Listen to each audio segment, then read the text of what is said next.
بسم اللہ الرحمن الرحیم۔ آج کی ویڈیو خیر رنگ یا خرپوچ ہل سے ریلیٹڈ ہے، اور اس کی بیک سائڈ پر یہ آرگینک ولیج ہے جس کو عام زبان میں نانسوک کہا جاتا ہے۔ اس تک جانے کے دو راستے ہیں، ایک چھمک کے راستے جا سکتے ہیں یہاں تک، اور دوسرا سندس کا راستہ ہے۔ دونوں راستے پیدل ٹریکس ہیں، یہاں ابھی تک کوئی روڈ نہیں بنا ہے۔ ہم نے سندس سے جا کر چھمک سے آنے کا فیصلہ کیا۔ صبح تقریباً 8 بجے ہم نکلے تھے، اور یہ اس وقت جہاں پہنچے ہیں ادھر تک پہنچنے میں ہمیں تقریباً آدھا گھنٹہ لگا ہے۔ یہاں اب اسکردو شہر ہمارے پیچھے رہ گیا ہے، اور ہم دریائے سندھ کے بالکل سامنے آ چکے ہیں۔ ہمارے سامنے کی طرف دریا کے اس طرف کواردو کا گاؤں موجود ہے، اور ہمارے لیفٹ سائڈ پر ابھی آپ کو نظر آئے گا دریائے سندھ ہے۔ یہ دریائے سندھ ہے، اور اس دریائے سندھ دریائے سندھ میں پانی کی سطح گھٹتی بڑھتی رہتی ہے اس وقت، کیونکہ موسم وہ ہے بہت ہی ٹھنڈا ہے۔ آج مارچ کی 25 تاریخ ہے، اور ابھی تک برف پگھلنے کا عمل شروع نہیں ہوا ہے، اسی لیے دریا میں پانی کی مقدار کافی کم ہے۔ لیکن جب گرمیوں کا موسم آتا ہے مئی کے بعد، تو پھر دریا کا لیول بڑھ جاتا ہے، اور جیسا کہ میں نے کہا اب یہ پگڈنڈی شروع ہو چکی ہے، اور اس میں دو راستے ہیں۔ ایک آسان سا عام سا راستہ ہے جہاں سے کوئی بھی لوگ آ جا سکتے ہیں، اور دوسرا پگڈنڈی والا ہے جہاں سے ماہر ترین لوگ گزر سکتے ہیں۔ تو ظاہر ہم اتنے ماہر نہیں تھے، اس لیے ہم نے آسان والا راستہ چنا ہے، اور یہ آسان والا بھی بعض جگہوں پر بہت زیادہ خطرناک ہے۔ آپ آگے جائیں گے تو آپ کو نظر آئے گا یہ سارا۔ ایک اور خاص بات یہ ہے کہ دریائے سندھ کا پانی اس وقت بہت صاف ستھرا ہے، کیونکہ یہ اوریجنلی جہاں سے نکل کے آتا ہے تبت کی کسی جھیل کا نام لیتے ہیں، مانسرور یا مانسرور ادھر سے، تو اس وقت تو یہ پانی صاف ستھرا ہوتا ہے۔ لیکن گرمیوں میں جب گلیشیئرز اور برف پگھلتی ہے تو وہ پانی اب اس میں آ جاتا ہے، شامل ہو جاتا ہے، تو یہ پانی بہت مٹیالا ہو جاتا ہے۔ ہم جس جگہ اب پہنچے ہیں یہاں سے آپ لیفٹ سائڈ پر دیکھیں گے تو کواردو ہے، کواردو کی سیدھ میں آگے جائیں گے تو یہ شگر کا دریا بھی آگے اسی دریائے سندھ میں ملتا ہے۔ اور اس وقت تو دونوں دریا مل کے بھی بہت تھوڑا سا پانی ہے، لیکن جب گرمیوں کا سیزن آئے گا تو پھر اس میں بہت سارا پانی یہاں جمع ہو سکتا ہے، اور جمع ہو جائے گا تو پھر اس کا لیول بہت بڑھ جاتا ہے، پھر خوفناک ہو جاتا ہے۔ اس وقت اس کا پارٹ بہت ساری جگہوں پر ریت کے ٹیلوں سے بھرا پڑا ہے، اس لیے کہ پانی کم ہے۔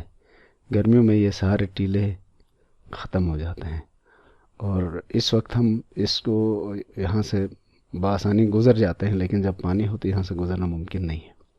ایک اور بات یہ بھی ہے کہ ابھی ہم جہاں سے گزرنے والے ہیں یہ کچھ ہی دنوں میں یہاں کا تو پانی بڑھ جاتا ہے، اس لیے پھر یہاں سے آپ کو جوتے جراب اتار کے دریا پار کرنا پڑتا ہے۔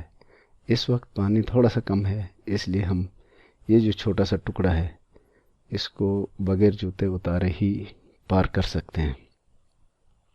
اور جو ہی آپ دریا یہ جو چھوٹا سا پورشن ہے پانی کا کراس کریں گے تو آپ ریت کے بڑے سے میدان میں آئیں گے، اور یہاں آ کے انجوائمنٹ اس طرح سے کی جا سکتی ہے کہ بچہ بن جائیں پھر ریت میں لوٹ پوٹ ہو جائیں، لیکن ہم ایسا نہیں کر سکتے تھے۔ بہرحال اس راستے کا ایک خاص وہ یہ بھی ہے کہ منظر بدلتے رہتے ہیں، کبھی پہاڑی چٹان، کبھی پانی، کبھی ریت کا میدان، اور کبھی سبزہ ہریالی درخت، اور کبھی چشموں کا صاف ستھرا پانی، کبھی دریائے سندھ کا فیروزی پانی، اور اوپر نظر اٹھا کے دیکھو تو بہت ہی خوفناک سی پہاڑی نظر آتی ہے۔ بہرحال آپ اسی ریت کے میدان یا ریت کے ٹیلے سے آگے بڑھیں گے ہم تو تھوڑا منظر کھل جائے گا، جہاں ہمیں گاؤں کے آثار نظر آئیں گے۔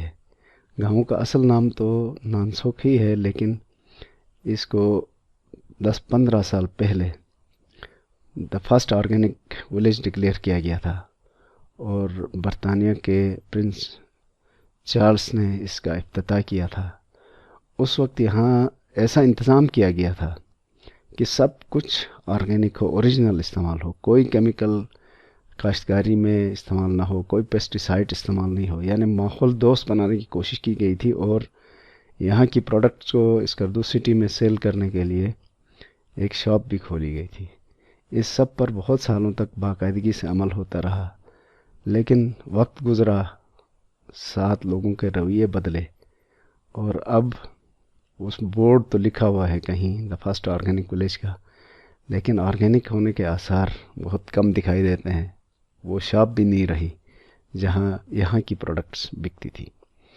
گاؤں تھوڑا سا چھوٹا ہے، 15-20 گھرانوں پر مشتمل، اس لیے کوئی روڈ بنی نہیں ہے، تو یہ بیچارے اپنے کام کے لیے بھی صبح سویرے پیدل جاتے ہیں اسکردو شہر، اور واپس شام کو واپس آتے ہیں۔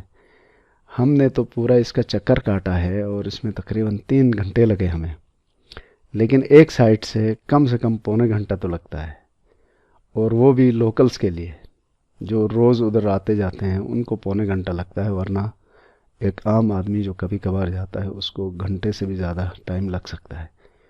ٹائم اپنی جگہ، لیکن آپ دیکھیں گے اکثر جو شارٹیسٹ روٹ ہے وہ بڑا خطرناک سا بھی ہے، راکی ہے، اور اگر کہیں پاؤں پھسلے تو بندہ دریا برد ہو سکتا ہے 2 منٹ میں، لیکن یہ لوگ بیچارے اپنے سارے کام کرتے ہیں، اسی راستے کے تھرو آتے جاتے ہیں۔ ہم اب گاؤں پہنچ چکے ہیں۔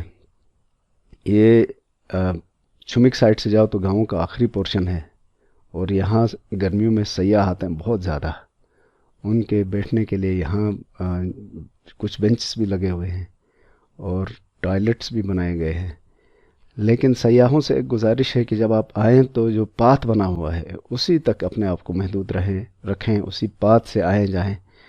گاؤں میں جھانکنے یا گھومنے کی یا اندر جانے کی کوشش نہ کریں، اس لیے کہ یہ ایک طرح کا آئسولیٹڈ سا گاؤں ہے، اور وہاں پھر لوگ مائنڈ کر سکتے ہیں، تو ان کو ہمیں تنگ کرنے کے لیے نہیں آنا چاہیے، ان کو خوش کرنے کے لیے آنا چاہیے۔ یہ جو جگہ آپ دیکھ رہے تھے یہ ایک ریفریشمنٹ ایریا نامزد کیا گیا ہے، جو سمجھو آپ ہوٹل ہے۔ گرمیوں میں یہاں کافی چیزیں مل جاتی ہیں کھانے پینے کی، ابھی تو یہ اوپن نہیں ہوا ہے، سردیوں میں یہ بند کر دیا جاتا ہے، اور گرمیوں میں یہ بہت رش والی جگہ بن جاتی ہے۔ خاص طور پر پچھلے ٹائم 3-4 بجے کے وقت یہاں دل دھرنے کی جگہ نہیں رہتی ہے، بہت زیادہ لوگ آتے ہیں۔ اور ابھی آپ ایک اور چیز نوٹس کر سکتے ہیں کہ یہاں ہریالی بہت زیادہ نہیں ہے ابھی، یعنی بہار کی آمد ہے، اور یہ بطخ بھی بیچارے انجوائے کرنے کی کوشش کرتے ہیں، لیکن تھوڑا سا کم ہے۔ تو یہ ہے جی وہ گیٹ جس کے تھرو اس گاؤں میں داخل ہوا جاتا ہے، اور اس کا افتتاح شہزادہ چارلس نے کیا تھا، اور یہ اس کے سامنے یہ چھمک برج کراس کر کے جانے کا وہ ایریا ہے، اور جو میدان سا نظر آ رہا تھا وہاں بلتستان یونیورسٹی کی بلڈنگ بن رہی ہے، بڑے زور و شور سے کام جاری ہے، اور مستقبل میں یہ بھی ایک فائدہ ہوگا کہ اس میدان سے روڈ آئے گا تو چھمک والوں کے بالکل قریب پہنچے گا۔ ان کے پاس ویسے بھی کشتی ہے، تو ادھر پیدل آنے کے بجائے اس کشتی کے تھرو یہ اس طرف جائیں گے، اس میدان میں جہاں روڈ ہوگا، اور اس روڈ کے تھرو ان کے لیے آمد رفت نسبتاً آسان ہو جائے گی۔ لیکن وقتی طور پر تھوڑی سی تکلیف تو آنے جانے میں ہے ان کو، البتہ گاؤں کی جو اوریجنل حالت ہے وہ پریزرو رکھنے کے لیے یہ ضروری ہے کہ روڈ نہ بنے۔ جس دن روڈ بنا تو یہ گاؤں پھر مشکل سے 10-15 دن میں مٹی کے ڈھیر میں تبدیل ہو جائے گا، کیونکہ اتنے لوگ آئیں گے جائیں گے، رون دیں گے، پھر گاڑیاں آتی ہیں تو ماحول تو نیچرل نہیں رہتا۔ تو یہ سامنے ہے قراقرم یونیورسٹی کی بلڈنگ۔ اب ہم اس گاؤں سے واپسی کا راستے میں داخل ہو چکے ہیں، اور یہ راستہ بہت زیادہ ڈینجرس ہے، پہاڑی ہے۔ پہلے یہاں صرف 2-3 بلیاں لگائی گئی تھیں، آج کل تھوڑے سے برج ٹائپ کے بنا کر اس راستے کو تھوڑا سا محفوظ بنانے کی کوشش کی گئی ہے۔ بہرحال یہاں سے گزرنے کے بعد بہت مزہ آتا ہے، آدمی ایسا فیل کرتا ہے جیسے میں نے کوئی بڑی چیز سر کر لی ہے، کیونکہ اتنا خطرناک راستہ ہے۔ جب آپ نیچے جھک کے دیکھیں گے تو ڈر لگتا ہے، اس لیے جن کو ہائٹ فوبیا ہے ان کو بار بار نیچے نہیں دیکھنا چاہیے، بس اوپر سائڈ کی طرف دیکھیں اور نیچے راستے کی طرف دیکھیں، نیچے دریا کی طرف نہ دیکھیں۔ یہ دیکھیں دریا کا ایک چھوٹا سا پورشن پانی جمع ہوا ہے، وہاں بچے مچھلیاں پکڑنے کے لیے جمع تھے۔ اب ہم ایک اور راکی اینڈ ڈینجرس پورشن میں پہنچ چکے ہیں۔ یہاں سے میں نے کہا گزرنا بھی بڑا مزے کا بھی ہے، سنسنی خیز ہوتا ہے۔ گزر گئے تو خوشی کا ٹھکانہ نہیں رہتا ہے، اور اگر کہیں گر گئے تو مجھے نہیں پتا وہ کیا فیلنگ ہوتی ہوگی، اللہ سب کو بچائے۔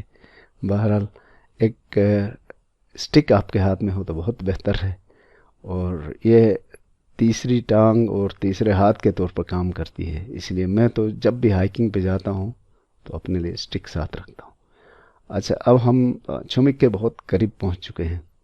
یہاں آپ دیکھ لیں پانی کا رنگ کتنا بہت فیروزی سا ہو چکا ہے۔ یہ صرف ان دنوں میں ہی اس رنگ کا نظر آ جاتا ہے، سردیوں میں یہ برف سے ڈھک جاتا ہے، برف بن جاتی ہے، یہاں بچے اسکیٹنگ کرتے ہیں۔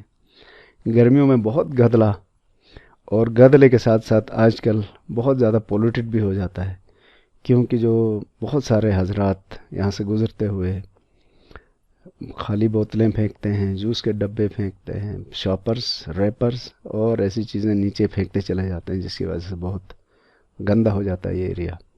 البتہ صفائی کا انتظام تھوڑا سا ہونا چاہیے۔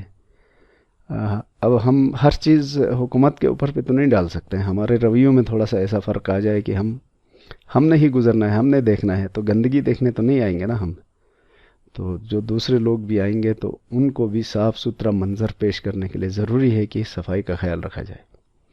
یہاں پر ایک اور مسئلہ یہ بھی ہے کہ یہ جو نیچے نظر آنے والا پانی ہے یہ دریا کا بھی ہے، اور پورے اسکردو کو سیراب کرنے والی اس نہر کا پانی بھی ہے، جو آخر میں بہت زیادہ گندا ہو کے ادھر ہی شامل ہو جاتا ہے، کیونکہ اس ندی میں اسکردو کی تمام تر گندگیاں شامل ہوتی ہیں۔ تو اس کی صفائی کا کوئی خاص اہتمام ہونا چاہیے، کیونکہ یہ شہر کے بالکل سمجھو وسط میں یہ جگہ موجود ہے، تو اتنی گندگی نہیں ہونی چاہیے تھی۔ بہرحال اب ہم اپنے سفر کے اختتامی مرحلے کے قریب پہنچ چکے ہیں۔ یہ آخری پورشن ہے اسکردو کے قریب، چھمک کے قریب ہم پہنچ چکے ہیں، اور یہاں تک پہنچنے میں ہمیں تقریباً 3 گھنٹے لگے ہیں۔ ہم نے ناشتہ کیے بغیر یہ ٹریکنگ کی، اس لیے ٹریکنگ کا مزہ تو بہت آیا، لیکن اب تھوڑی تھوڑی بھوک بھی لگ رہی ہے، تو ارادہ تو ہے کہ ہم جی بھر کے ایک ناشتہ کریں اچھا سا۔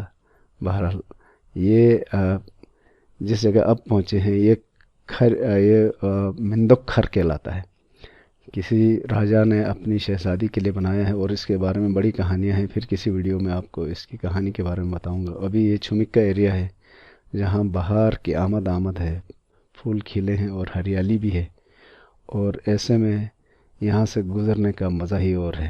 بہت مزے کی آج کی ٹرپ رہی، بہت شکریہ آپ سب کے دیکھنے کا، اور اپنے کمنٹس میں ہمیں اپنے سجیشن دیں۔ تھینک یو ویری مچ، اللہ حافظ۔